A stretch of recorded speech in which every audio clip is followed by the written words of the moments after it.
1. Was trying food delivery for the first time, and I went to some town home area to drop off a McDonald's order. In the time of me walking to drop off the food and back, a Karen had already trapped me. As I was walking to my car, Karen approached me and asked if this was my car. I told her yes. "You cannot park here. This is my parking spot and I pay for this spot." I replied with, "Oh, sorry, I'm just delivering food and I'm leaving now." Again, she said, No, you need to understand that you cannot park here. I pay for this spot and you are not allowed to park here." "Man, you must have had a bad day." Then she went into hyperdrive. "Excuse me, you cannot talk to me that way. I cannot believe you think you can talk to me this rudely. You know what? I parked behind you and I'm just going to leave my car there and you can just sit there and wait then." She used a lot more expletives than I'd like to put here. Folks, it's one thing encountering a wild Karen. It's another very, very unpleasant thing to be forced to deal with one. This whole time, she had her daughter right next to her, and I told Karen to go put her daughter inside and not act this way in front of her, my guess is somewhere around 9-year-old daughter. She left me blocked in the spot and went to her apartment and came back again after like 15 minutes. For some reason, she still brought her daughter back with her and started berating me again. "Had enough yet? How's it feel having to sit there? You understand that you cannot park there?" "I think you're wrong because I'm parked right there now and I'm trying to leave." "Nope, not gonna happen. You're gonna sit there and understand that you can't park in my spot." I tell her, "So you're telling me that you don't want me to park in your spot, but that you're going to block me in so I can't move my car from your spot?" "Yep, that's right." "Lady, I don't think you know what 2 and 2 is, because that does not add up." Cue expletives from Karen. Finally, she decides to move her car from behind mine so I can leave. She begins to drive her car at the pace of 1 inch an hour. Once I see there's enough clearance for my car, I don't even give her the chance to do anything else, and I yeet my car out and begin to drive around hers. By the time I get around her car, she has already gotten out and is in the middle of the road filming me. I slowly drive around her and just wave goodbye. As I pass her and wave, I know she's trying to get me to do something stupid on camera. But when she didn't get what she wanted, she planted her furious face and middle finger into my window as I drove away. I will never forget the look of demonic fury I saw from her. I parked just a little down the street to collect myself to WTF what just happened. And a man walking by who witnessed the whole thing knocks on my window and tells me, "I got you." I watch him walk over to Karen's car and proceeds to key the shit out of it.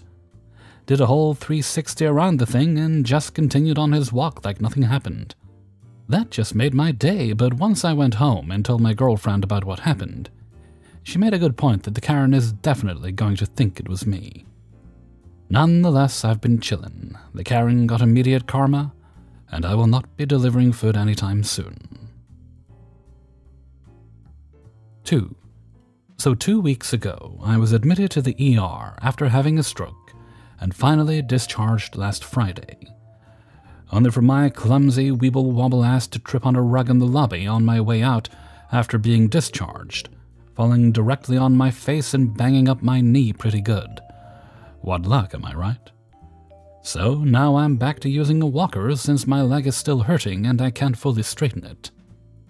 Next day, my dad and I head to Walmart because he needed to get something for his car, and I was looking for some multivitamins and nutritional shakes or whatever. We gather up what we need and head to the checkout line. We didn't have much, literally carrying things in our hands. Well, he was, I had my stuff in my walker, but it still wasn't much. 5 of our things in total combined. Surprisingly, the checkout line we were at wasn't full, as one would normally expect, and we were only 3rd in line before we were next. There's a few closed, and the furthest ones away didn't have many people either, and the self-checkout lanes were basically empty. There was another cashier next to our lane but was closed, as she was about to go on break. That's when Old Fart comes out. Old Fart comes around with his cart full of whatever and makes his way to the now closed cashier, to which she complains that she was bagging up her last customer and the lane was closed. Old Fart grumbles and mumbles about the lines being too long. But they weren't, though. and after looking around to see the other lanes, gets behind me instead. Now, the cashier at our lane was busy making small talk with her co-worker, not really paying attention to the customer, waiting for the transaction to finish, as they had swiped their card to pay. Old Fart pipes up that he hopes they're having a nice conversation, but not loud enough for the cashier to hear him. No one really pays attention to him. He sighs loudly, then proceeds to step next to me and asks, "Hey, you mind letting me go ahead? I'm in a bit of a rush." Again, he has a full cart, whereas my dad and I only have 5 or so things. And I respond, "Sorry, but so are we, and we don't have a lot of stuff. We won't be long." Old Fart decides this isn't an acceptable answer and mumbles, "Fucker," as he steps back behind me.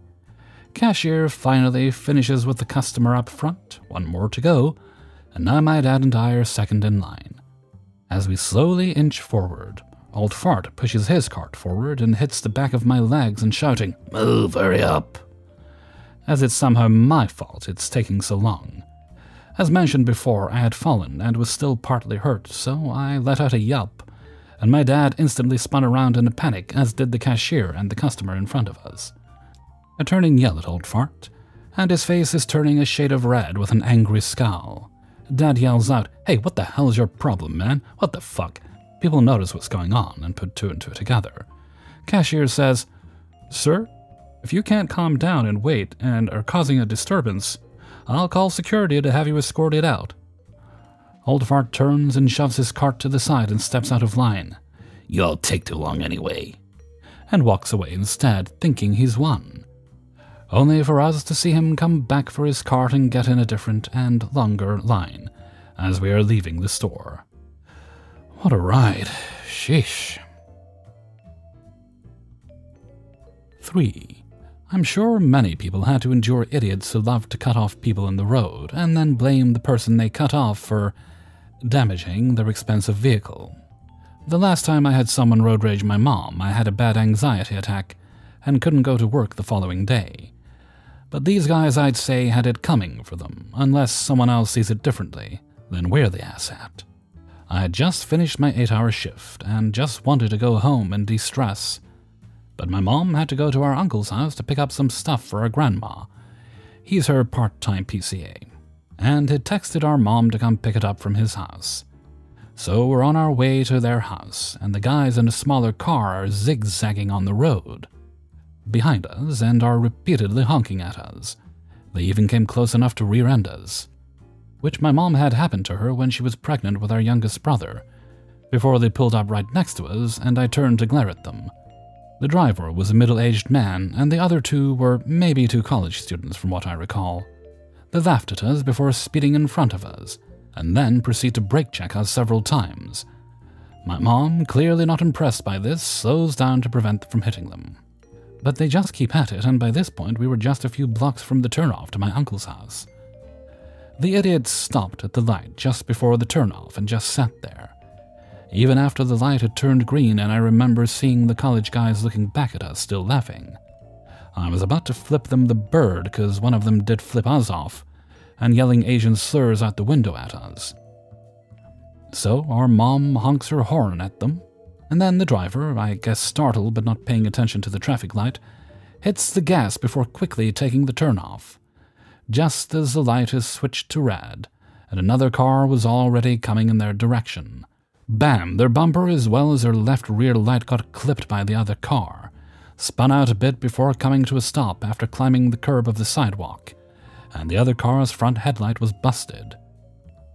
My mom and I were just sitting there, shocked by what we were witnessing. Then I see some bystanders that were hanging out at the park nearby come jogging over to check on the idiots who were just as shocked as we were. Then I see a car pull up next to us and turn to check on the idiots. I didn't realize until my mom pointed out that it was the car that clipped the idiot's car. The bystanders helped the idiots out of their damaged car and onto the sidewalk. My mom didn't wait and just left to get to our uncle's house. Once she reached the next turnoff, I remember as she was driving off the next turnoff, the idiot driver was giving my mom the "WTF you honk at me for, bitch." My mom just repeatedly kept saying out loud it was their fault for not paying attention to the road and kept messing with us. I had every right to honk at them, especially when the light was green and they just sat there blocking the road. We ended up staying at our uncle's house for a while to let things blow over a bit. I hope they learned their lesson over not messing with people on the road, especially one where it's in a neighborhood full of kids. Luckily, there weren't any kids playing outside that day. But what do you guys think? Were we also to blame for leaving? Or was it fully their fault and karma happened to strike right then? 4. The entitled person in this story is my great-aunt, one of my grandma's sisters, who was one of the sweetest old ladies until she went bonkers. Some background first. My grandmother had 2 sisters, one older, one younger. For some reasons unknown to me, because I was very young at the time, when their parents passed and they were going through the inheritance process, Grandma couldn't be present. The inheritance was a big chunk of arable land. They all agreed that my grandma should say she gives up on it, and that sisters 1 and 2 would share it on paper, but in reality all 3 of them would share it equally, 1/3 for each. Now this agreement was only verbal, and yes, I know this was a very bad mistake. Many years later, Sister 1 needed some money, and she decided to sell her part of the land. She talked with Grandma and Sister 2, and she sold her half and gave Grandma her part of the money, which Grandma totally agreed. So far, so good until 2 years later when Sister 2 also decided to sell her part because she wanted to renovate her place. But this time Grandma didn't want to. So Sister 2 only sold the land they agreed to being as hers, and the rest of the land which they all agreed to be my grandma's was legally on paper under Sister 2's name. This is where our story begins. Years went by in which many of our family members have passed due to old age or health issues, including Sister 1, my mother, and Sister 2's husband. At one point, Grandma decided to sell her remaining land and put the money into a trust fund for me. Now, I was 14 at this time, and I somewhat understood what was going on with this deal. Grandma and Sister 2 talked and said that it was better to just sell the land and give Grandma the money to avoid the transfer of property process altogether. We contacted the buyer, the same one whom they sold the rest of it to, and arranged to meet to sign the contract. At the meeting, we get together. All good. The buyer signs, and when Sister 2 has to sign, she stands up and says she refuses to sign. Little did we know that this was only the beginning of the end. We all stand there shocked and start asking questions. Sister 2 goes to explain that before she signs, she wants Grandma to give her 30% of the money, otherwise she's not signing. We argued, we begged, but she won't budge. At the end of the day, we all go home, and after a few days of Grandma calling her and trying to change her mind without success, Grandma and the rest of the family go no contact with Sister 2. We consulted a lawyer, but since technically the land was in her name only, Sister 2 had the upper hand. Now, I must tell that no one in a million years saw that coming.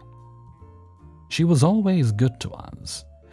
She was that sweet lady next door who would give out cookies and good advice, and everyone would help her with things she was too old to do, like cleaning the house, shopping, took her to the doctor, etc. After 5 years of no contact, Grandma decided that enough was enough and ultimately caved in. They met up once again with the buyer, and they sell the land. Sister 2 received her 30%, Grandma gets the rest, and we all go back to no contact. Now, the only ones still talking to Sister 2, despite knowing what she's done, were Sister 1's family. One of Sister 1's sons, Armand, was living in the same building as Sister 2, so they met each other quite often. It was him that would receive updates on Sister 2 from time to time. One day she leaves for Germany to visit her son, and agrees to let Sister 1's grandson, not the child of Armand, have a party in her apartment. When she came back, she claimed that the grandson and his friends had left the place in a mess, and they had stolen things, and she demanded compensation for it from the grandson's parents. Armand called her, knowing very well she was lying because he had a key to her place that she gave him to go in and water her plants. and he stated that everything was okay after the party. And so after a few days of arguing with Sister 1's family, they go no contact with her too.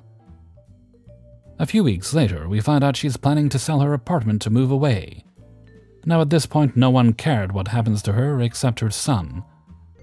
Sister 2 promised her son, for some years now, that he would inherit her apartment when she's gone, so he can sell it and the money would go in a fund for his kids. But now her sudden interest in moving away makes that thing impossible. Can you guess what happens now? Well, if you're thinking they argue and he goes no contact, you're completely right. Sister 2 ends up selling her place, she left the city, and no one has heard of her since. Actually, I'm lying. 2 years ago, a family friend that was well aware of everything she did told us she ran into her in a mall over 300 miles away from us. She was with an old man that introduced himself as her husband. I honestly didn't care. Nobody did. But our theory is that after her husband's death, she found this man and she just ran away to be with him, leaving nothing behind. A few months ago, Grandma passed away too. We had someone tell Sister 2, and we invited her to come to the funeral, saying that the past is the past, and no one will judge her. But she was a no-show anyway. 5. I'm a 30-year-old female, and my husband is 33. I've been married for 10 years and together for 12. During that time, we have dealt with my husband's estranged father, who has battled alcoholism and other health issues, who often vented about his problematic sister, my husband's aunt. This specific aunt has tormented the entire family, including our husbands and our shared mother-in-law, and everyone has cut communication with this aunt. For example, this problematic aunt was recently found guilty of forging a signature on their grandfather's deathbed for the entire inheritance. Over the last 12 years, we've tried to help his father, who was mostly unresponsive and avoidant. But the relationship remained strained and he passed away this past summer. My husband and I planned the funeral with help from my husband's aunts and uncles on his dad's side, excluding the problematic aunt. My sister-in-law and brother-in-law opted out of helping plan the funeral because they said it was too painful and stressful to handle. We understood, but we were greatly frustrated by my sister-in-law when she began adding unnecessary stress by collaborating with the problematic aunt. We tried to include my brother-in-law even after she said not to, because we felt it was the right thing to do. And she called us to tell us if we continued, it would affect his health. At one point, she wanted us to push the cremation memorial out 3 or 4 weeks for them to be able to help more. But then she changed her mind and said even if we pushed it, it would probably just fall on her. I took a week off work and cancelled a conference to help put the pieces together to help my husband plan an honorable service. We understood that my sister-in-law and brother-in-law could not help, but we felt like our sister-in-law was creating additional chaos by frequently calling us to relay the problematic aunt's complaints during the entire funeral planning process. This continued despite numerous people warning my sister-in-law about engaging with her. Her reason was that she likes to keep her enemies close. We urged her to stop and blamed me for trying to control who she spoke to, and said that we excluded her from the funeral planning process, even though we have numerous emails and messages from her telling us that they could not be involved. I am hurt by her false allegations, have nothing to gain and not be disrespectful. But my father's husband did not have any assets or money, just a lot of mess that was left behind for us to figure out. We paid for the funeral, and any expenses that have come up while trying to close out his affairs. It's been 6 months since I've initiated multiple heart-to-hearts to resolve our issues, foster a genuine friendship, and beg to be involved in my 2-year-old nephew's life. But she's only ever reached out when she needed me to help with her business. Recently, she invited us to her Friendsgiving dinner, but we were out of the country for 2 weeks, and asked to come over a few days later. She changed her mind, and said we now had to wait 2 or 3 weeks, because she had too much going on to get sick by us. We were not sick, even though she and her husband are anti-vaxxers and got others sick. I had been telling her about our vacation plans for months, but she said she didn't know we were out of the country. She refused to let us see our nephew, even with a negative test, and instead of addressing the issue, she made further false allegations about not including them in the funeral planning. We felt like she was punishing us because we could not attend her Friendsgiving dinner. The most hurtful thing to us is that she said that my brother-in-law felt the same way as her. I told her to reach out to the family to confirm the truth, and that I was no longer going to allow her to continue this narrative. Instead, she reached out to them to tell them I was treating her poorly. My husband was devastated and tried reaching out to his brother with no response. I sent the proof to my brother-in-law to show him the truth about her telling us not to include them, and he did not respond to my messages. My brother saw him in person a week later, and my brother said he didn't want to get in trouble and shut down my husband's attempt to talk about it. My sister-in-law is suddenly reaching out to family members that have also asked to spend time with my nephew, including my mother-in-law and father-in-law, my husband's stepdad, to allow them to see her son more. They're so happy about the increased engagement, although they know it has something to do with what is going on. I got a call from my mother-in-law yesterday that the family is going to put their head in the sand for self-perseverance. No one besides my husband that witnessed it happen will say to my brother-in-law or sister-in-law that what she's claiming is not true and that it's wrong.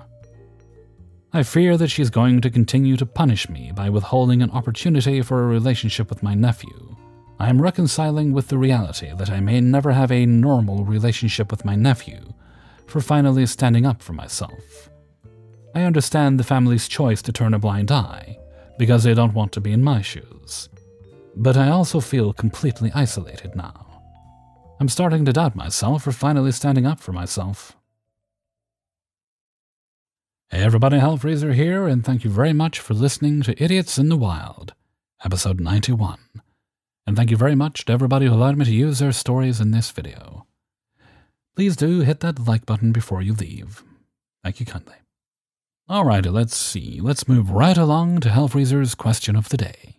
And today's question is, what is your favorite holiday movie that's not actually a holiday movie?